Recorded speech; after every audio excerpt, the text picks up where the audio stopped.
আসসালামু আলাইকুম। এখন আমি আছি মুন্সিগঞ্জের অন্যতম এক বাজার বালাসুর বাজারে। তো এখানে প্রতিদিন বিকালে নদীর টাটকা তরতাজা মাছ পাওয়া যায়। তো পাশ দিয়ে বয়ে যাওয়া পদ্মা নদীর থেকে ধরে আনা মাছ এখানে প্রতিদিন বিকালেই বিক্রি করা হয়।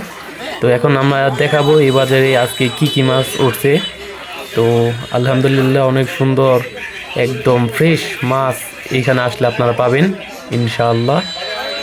ঢাকা টু দোহা রোডে বড় বড় বাস যখন যায় এই দিক দিয়ে, তো তখন তারা বাস থামিয়ে এই জায়গা থেকে মাছ কিনে ঢাকায় নিয়ে যায়।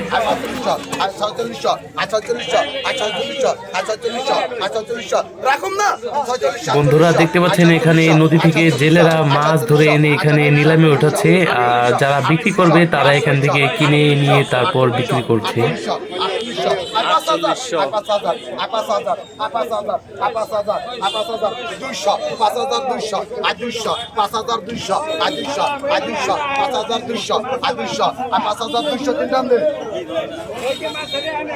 যেটা বুঝলাম, ডাকে ওঠানোর নিয়ম হচ্ছে যিনি ডাকবেন তিনি আর কি তার নিজের জন্য কিছুটা মাছ সেখান থেকে রেখে দেবে। তো খুবই অবাক লাগলো বিষয়টা।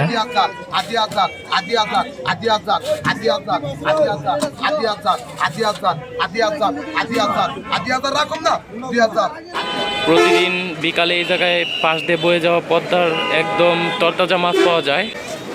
যদি মাছ কেনার জন্য আসেন তাহলে অবশ্যই বিকালে আসবেন, কারণ এই বাজারের সময়সীমা হচ্ছে বিকাল থেকে রাত পর্যন্ত, মানে সন্ধ্যার একটু পর পর দিয়েই এইটা ক্লোজ হয়ে যায়। তো মাছ কেনার জন্য আসলে অবশ্যই বিকালে আসার চেষ্টা করবেন। তখনই একদম নদী থেকে ধরে আনা মাছগুলো এই ডাকের মাধ্যমে এই বাজারে ওঠানো হয় আর বিক্রি করা হয়। এই ছিল আজকের ভিডিও, দেখা হচ্ছে পরের ভিডিওতে। আল্লাহ হাফেজ।